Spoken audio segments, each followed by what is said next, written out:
Attention all subjects. This following disruption to your lives has been brought to you by the Warlord's Realm. The Warlord's Realm. Conquering YouTube, eventually, one game review at a time. Now shut your holes, sit back, stand to, and listen to the Warlord gush over a game he finds so dear. Ha. Gush.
Kingdom Under Fire: The Crusaders. A delicious mix of hack and slash, battlefield tactics, and army management. Yum yum.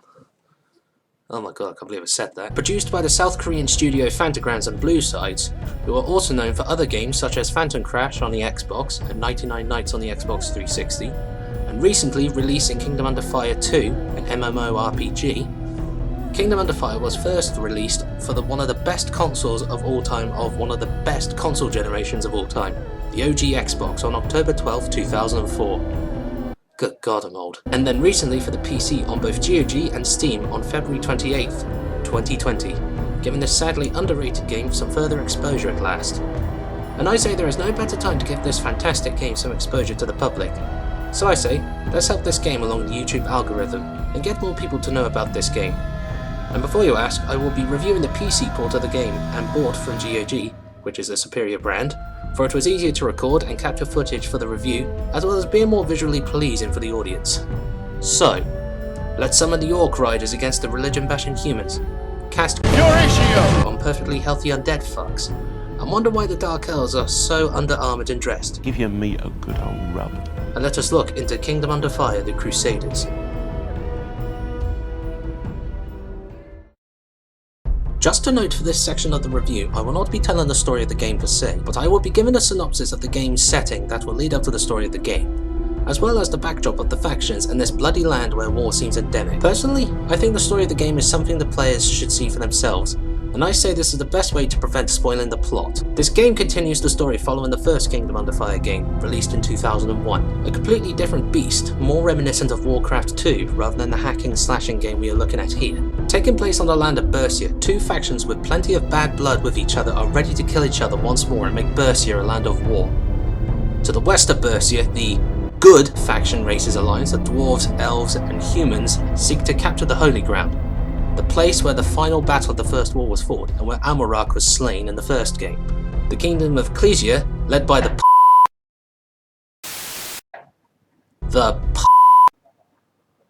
Wait, why can't I say What? Because they think it's insulting to Catholics, despite the fact nothing happening at all. Oh.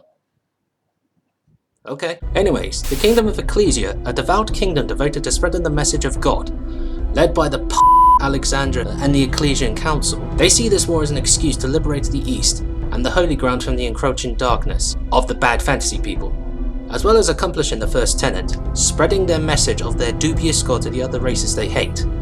So yeah, for the greater good. Alongside Ecclesia, in the middle of Bersia, lays the Kingdom of Heroniden. Though following the same faith as their allies, these hardy and steadfast people are more tolerant of the other races, and being in the forefront of most attacks and invasions of the past, are more than willing to get stuck in and fight their hated rivals in the east. And yet to the east of Bersia, a rather disjointed, yet theoretically powerful Dark Legion, or the Bad Guys Alliance, of Dark Elves, Orcs, Ogres, Vampires and Necromancers, lay in wait to destroy their hated foes, and to achieve their Dark Master's ambitions. Ruled by the tyrannical vampire king Voldemar, the Dark Elf Kingdom of Warlord, a recently united realm of Dark Elves who see themselves as superior to all people of the world, and also more prone to fighting each other as well as their racial enemies, sees the upcoming war as an excuse to vent the Dark Elves' desire for fighting, as well as expanding their territory. And fighting for them, or rather for someone else's ambitions, is the realm of Hexter, a land of brutish ogres and orcs that are seen by others as nothing more than cheap soldiers and labour. Yet, under the charismatic and dreaded leadership of the enigmatic and monstrously powerful leadership of Kingdom Under Fire's poster boy, Rainier, the powerful force of Hexter will fight to their last breath for their mutant master's ambitions, and display the power and brutality of the orcs and ogres. And yet, whilst the masses believe in their reasons to fight, within the shadows and clandestine operations of states, the major heads of states display their true intentions for this war, and a rebellion of Dark Elves, or the Crusaders, seeks to destroy the established order of the East. Little do many of the combatants realise that this war would change the face of the continent, and a new power of eldritch proportions would be unleashed upon the world. Don't believe me? I'll show you. Check out these dogs. So when one boots up Kingdom Under Fire again, you can already see that this was a game from 2004. Even the old button prompts for the black and white buttons show up in the game. Press the white button for open formation and the black button for tight formation. And even the plus 50,000 free blocks from the original Xbox memory card is still in the rebooted game within the save screen. Come to think of it, has anyone ever gotten below 50,000 blocks on their Xbox? As the game can now play full screen support at 1920x1080p, you can see where improvements of the visuals are most obvious, whilst others have been left alone. For one, the detail of player and character models are much sharper compared to the original Xbox board. So the colour palette, while still rather dull with dark greys, greens, murky blues and dark reds are still prevalent, they are less washed out than compared to before.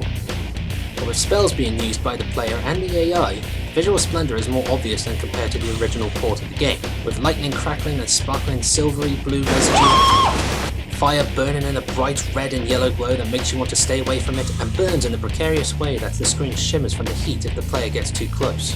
Dirt being thrown up from shockwave attacks, blood raining on the ground from the air, sparks erupting from striking weapons and armour defending themselves. Even if the camera gets somehow stuck underwater following the unit, the camera gets submerged under the murky depths of the water, with occasional air bubbles rising to the surface. For the most part, most battles take place mostly in cosmetic variants of forests, deserts, forests with walls, and pretty much the same with a few special stages towards in between and towards the end of the game. Whilst for the most part the environment does not play a major part throughout the game, except for uses in attacks and using special abilities, they do tend to constantly repeat themselves, so one level tends to blend into another without much change to the environment, except before, with a few cosmetic changes. Speaking of cosmetics, the visuals of the armies you command from each faction have a distinct look to them.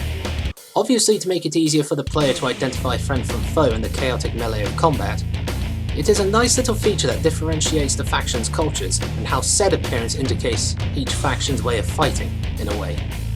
Let me explain. For example, the humans of the Human Alliance have a tendency of being mostly heavily armoured units of almost default medieval fashion of swordsmen, archers, knightly cavalry and a few archers, relying more on brute force to win a battle rather than hit and run tactics. Yet this is altered further in the colour palette and appearances.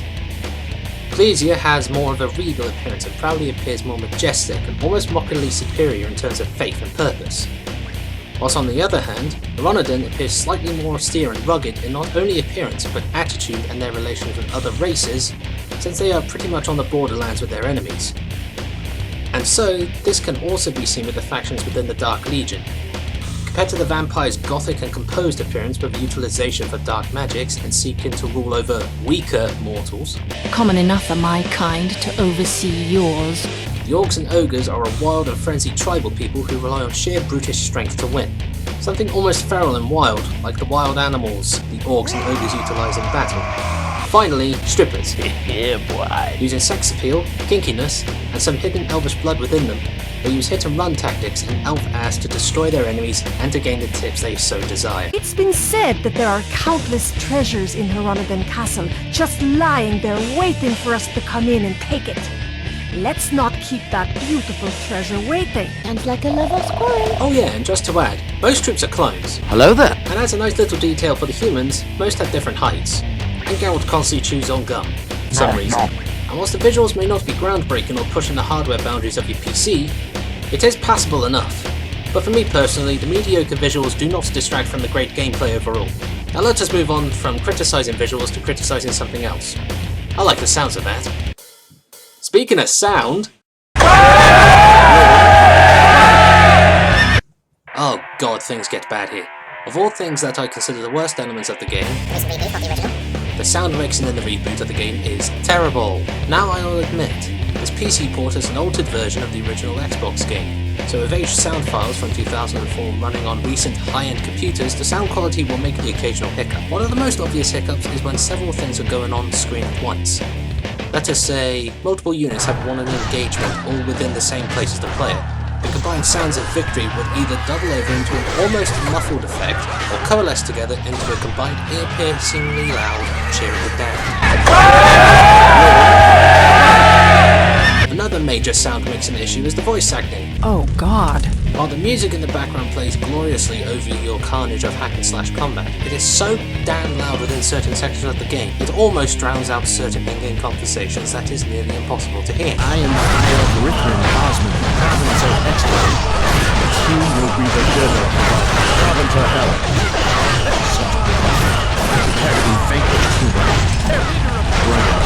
Thankfully there are subtitles. To describe it, it is mixed at best. While some performances are quite good in their delivery and as the intensity or drama unfolded on screen. No, the floodgate. But Our orders are clear, Gerald. no, Ellen.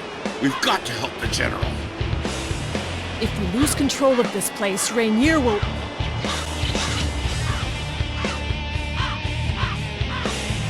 I can't let General Hugh and his men be slaughtered. I assume full responsibility. Others are just simply terrible. If this could be solved with death, our burden would be lighter, but it is not so. No, we must request the aid of the dwarves and elves. Worst of all, some of the worst voice acted sequences are in moments where a bit more emotion and urgency were needed in the delivery of the lines.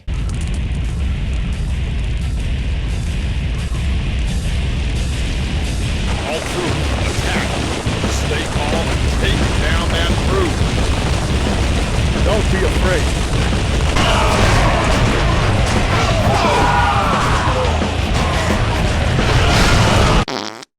General Hugh! Hugh!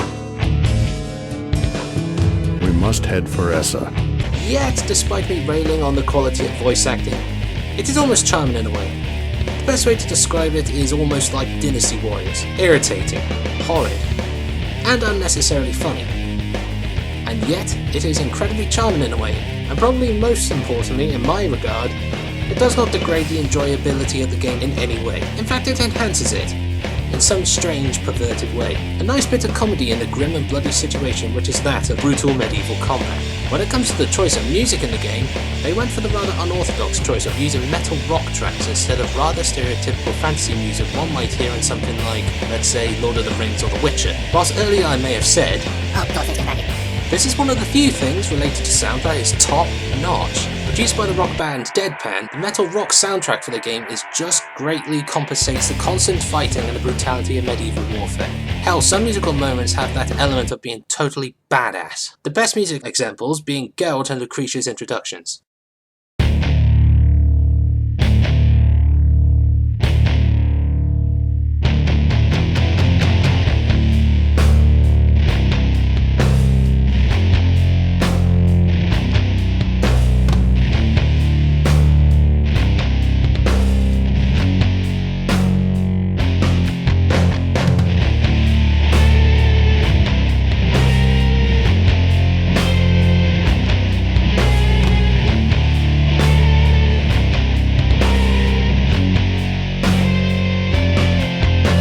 Geralt's soundtrack being a rock ballad with him and his friends by his side, leading a troop of swordsmen through a pristine forest, defending all that is good whilst chewing gum and kicking ass.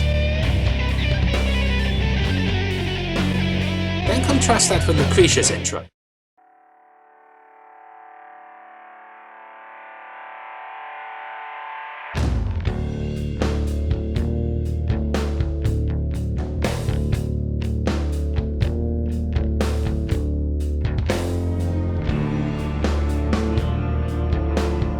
desert background and a destroyed settlement within, accompanied by her subordinates and a troop of dark elven swordsmen, the slow and somber drum beat with the thudding bassline depicts the creature's force with a sense of dread and fighting for something more nefarious who is willing to wipe out everything to achieve their aims. Personally, I am not particularly good in wordsmithing at reviewing music, but as I think the music is a great addition to the game by enhancing the combat experience within the game, it is still worth listening to. Download this for free on GOG if you already have the game. And personally, it is one of my personal favourite soundtracks of any game from the last 20 years or so. I think this soundtrack is fantastic. In fact, the music used in this review is from the game, so I think the best way to show the awesomeness of the soundtrack is to let you, the viewers, have a few examples of my personal favourites.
Finally, the more important element of this review, critiquing and praising / loathing gameplay of this game. It is in fact a review of the game. Obviously being the most important part of the game, playing it, is what you will be doing nearly 99% of the time.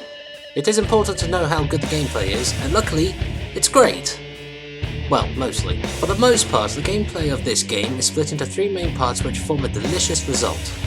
Hacking and slashing, tactics, and army management. All of these 3 integral mechanics make the greater whole of Kingdom Under Fire: The Crusaders. Each mission which you play with each of the 4 factions has up to at least 4 mission varieties that does have a common frequency of repeating themselves a bit too much. But at the same time, your unit composition can alter how a mission can be completed to an extent, more on that in a second, but what else can you do in the game about hacking and slashing orc and elf booty? I mean, it is not the most humanitarian of games where you are engaged in searching and destroying, or force recon for the rather sensitive news media, reaching and forcefully borrowing a certain point on the battlefield, protecting someone with the lives of your own men, and killing everyone. In your main quest to finish in the game, you must complete 4 main chapters which shows the war from 4 different perspectives and all of its heroics, sacrifices, misdeeds and horror of warfare. The first 2 chapters, Geralt with his chums Ellen and Rupert, Lucretia and her subordinates Cirith and Maureen, my personal favourite for the banter between the various characters by the way. So weird that Velis cure their wounds just by hanging out in the woods. I think living off someone's blood is weirder. Not bad, 8 out of 10 points is what I score your work. Who told you to score me? Ha! This view is lovely. Yeah, like a picnic in the park. Picnic my ass. Maureen, why are you always so off?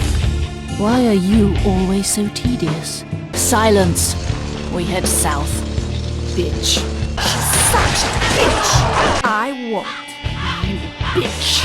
Geralt's levels showing how to play the game properly, whilst Lucretia's levels focus more on how to play the game, relying more on abilities and using a bit more hit and run tactics over the brute force of Geralt's gameplay. The latter 2 levels, which you play as Kendall along with his entourage of Dwayne and Thomas, and Poster Boy Rainier with his group of loyalists, Rukabar and Lionheart, is when this game really takes the stabilizers off and throws you to the proverbial wolves. Pretty much the game says, Good luck, Rupert. lower level of your own troops against massive waves of higher level enemies, constant use of abilities on you, and less reward for your efforts. They are grueling fights, no quarter given, nor mercy asked for. Those 2 chapters are full of bullshit moments, and I'll admit, I struggle, and I still struggle to this day to pass these chapters. Speaking of struggling, you'll be lucky to know that you have plenty of troop types and support units that will struggle with you throughout the campaign. You will have command of up to a maximum of 6 units. 2 support units and 4 standard units. There is a lot of gameplay to play around with. Each unit has their functions on the battlefield, and through upgrading from the barracks and purchasing equipment, you can make your soldiers more effective on the battlefield and add new skills to make new in-battle abilities available to use. 95% of the time you'll be commanding infantry. Human warriors, dark elf strippers and orc axemen. They get the job done by wiping everyone else out of the way and holding the line for your archers, longbows and mortars to take cheeky pot shots at the distracted enemy. That is, unless they bypass your infantry and just lash out at your archers/cannons. Bastards. But haha! Fools they be, for it was your plan all along to use your archers to distract the enemy from your master stroke of using Cavalry! Or heavy knights, elf knights or orc riders, best unit in the game by the way, heavier weapons and armour and making mincemeat of most units. Riding down those pesky buggers who constantly harass you with arrow fire, magic crap, or just being in the way of obscuring your path to victory. But those are what we would call core units. Those used for the core of your army, obviously. But there are other units that support your army in achieving victory on the battlefield, either by making it easier for you by healing, clearing the way, or outright harassing the enemy. And there is a good choice of support units, some more useful than others. Sappers are amongst the useful, clearing pressure traps, setting your own traps, and making use of certain environmental features in the game, such as dams to drown the opposition. Pyrozappers are also good, for about 1 mission. Spearmen are near pointless, no pun intended. Yeah, they can skewer cavalry and they can hold the line for a brief time, but they can take heavy losses in quick time. Just use orc axemen, for they are multi-purpose rather than spearmen and are better anti-cavalry somehow. Ghouls are the undead cannon fodder useful for distracting more powerful units, same with the scout as well. But unlike scouts, these bastards can take a hammering from conventional units. So exceptional cannon fodder, and led by a lich, which is also a spellcaster, they can be nearly unstoppable. Luckily, paladins are the counterpoint for the ghouls. One of the more useful units in the game, they are mostly useful as glorified medics, healing friendly units with healing magics and using the exact same thing for harming undead units. Whilst armoured and armed, they are not useful in a full-on melee. Other support units are more like your attack dogs. Point out the thing you don't like and then command them to destroy it. Storm Riders, Bomber Wings, Wyverns, Scorpions, who are also useful in siege battles, Swamp Mammoths, Ballistas and Catapults. The first 3 are the Swarmers. As the name says, they swarm your chosen target and batter the living crap out of it. In latter missions, in latter chapters, they will become the bane of your existence. Swarming and shooting, rinsing and repeating until you are dead and screaming profanities at yourself and your computer monitor. The last 3 are the artillery weapons, are probably the least used in the entire game, except used in about 2 missions, and even if used, is mostly used by the Human Alliance. But whilst you are the main commander of all your troops in the field, you will need officers within your troops to help command these units, to utilise your troops' abilities, and to add to the troops' strength. In the game, you gain 2 types of points needed to help upgrade your troops, officers and the weapons and armour used. Gaining gold from looting off the battlefield, you can use it to buy weapons and armour, which not only increases the attack and defense points of your units, but can also add extra buffs including elemental attacks of fire, ice, curse or lightning, but also allows the player to gain extra money on the field or XP to spend. Speaking of XP, you gain XP by performing certain feats on the battlefield. Well, let's say killing leading officers of a troop, using abilities, attacking troops from the side or rear, blocking an attack on time, having the enemy face the sun, and having your archers occupy the high ground, and etc. At the end of each battle, all accumulated experience points you have been rewarded throughout the mission will be sent to the main reserve to help upgrade your troops. With this, you can change their job roles by learning and implementing new skill points into new skills, and to learn more abilities to use on the battlefield. Most of these abilities, used by your officers, include attack spells, unblockable attacks, a particular personal bane of mine during my playthrough, area of effect attacks, debuffs to the opposition such as restricted movement or draining health, and healing your troops. There is in fact many abilities you can use throughout the game.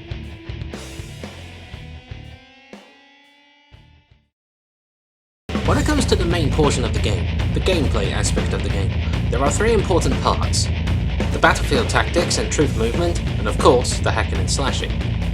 By using the right thumbstick on the controller, do not use the keyboard and mouse for this game. The key binding is atrocious. You move the camera around the map. Using the left thumbstick, you move the cursor and the camera. Whilst useful as the camera is linked to both thumbsticks, to move your troops you must use the right thumbstick to move the cursor. Using the triggers, you cycle between your units on the field, but if you hold the right trigger, you bring up your map and you can set waypoints for your troops by pressing A or pressing Y to move all of them at once.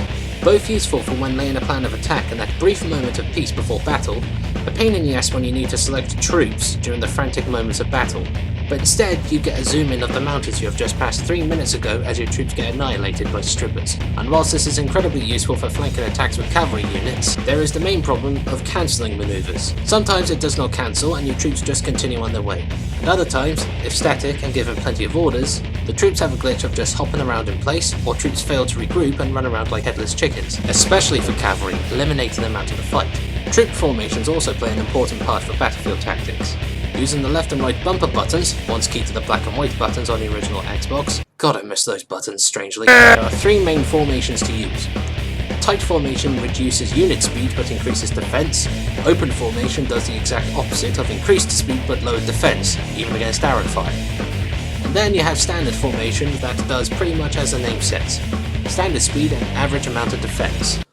So when you are done moving your units into position and found an enemy that needs the case of being destroyed, you enter the hacking and slashing part of the gameplay, the filling of the Kingdom Under Fire sandwich. This part of the game is as simple gets. Destroy the opposition to the last man using nothing but your men and your weapons.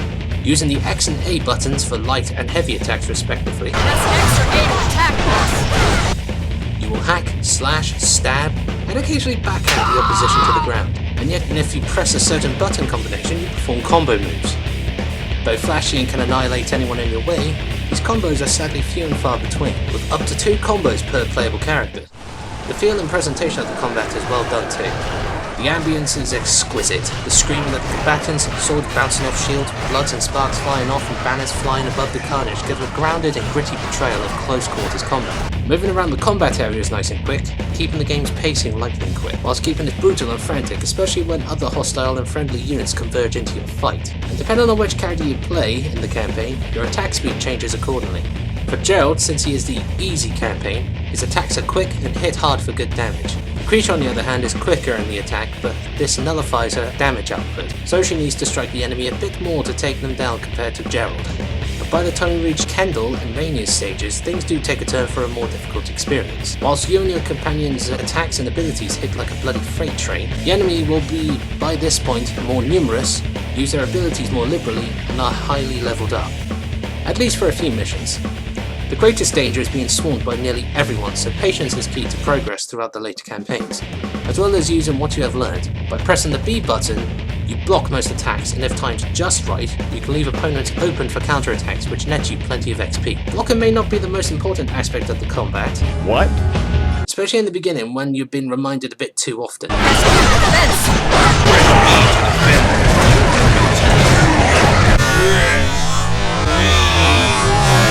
No talent at all. Didn't your arm master teach you to block? The other officers you have on your left and right sides are not just homies or subordinates, they are weapons. Whenever you get up to 250 SP, you can call on them to unleash a brutal attack on the opposition. Either an unblockable attack or an area of effect attack. It is always a delight to see your officers laying waste to everything in their path. Sometimes when it is needed, you can hire other mercenaries to do work as officers, and they too have their own special SP attacks. Literally hacking and slashing, firing arrows, casting spells, or literally bouncing around, it will always be satisfying to see. Unless it happens to you, then you just scream bloody murder at your monitor. I adore this game, and it may not surprise any of the viewers of this video that I would highly recommend this game entirely. It may not be perfect, the voice acting quality varies from intolerable to quite good, the difficulty curve is monstrous at points, and the maps for the campaign tend to repeat themselves. But Within is a fantastic game with a glorious mixture of game ideas which is easy and simple to use. The strategic aspect is easy to understand and implement in the field of battle. The hacking and slashing combat is brutal and fast. Upgrading troops is easy to understand, and using abilities are a visual pleasure to see used, but also fun to see helpless troops fly around the screen. And having played 21 hours of this game, I believe I have the authority to say I would recommend this game entirely. and whilst I would say this game is fantastic, it did well enough to win official Xbox Magazine awards and would garner several sequels. Heroes in 2005, Circle of Doom in 2007, we don't talk about that game at all. Nope. And recently, Kingdom Under Fire 2 in 2019. So, I'd say the series is quite successful. So yeah, to end this video in a good way, go and get this game.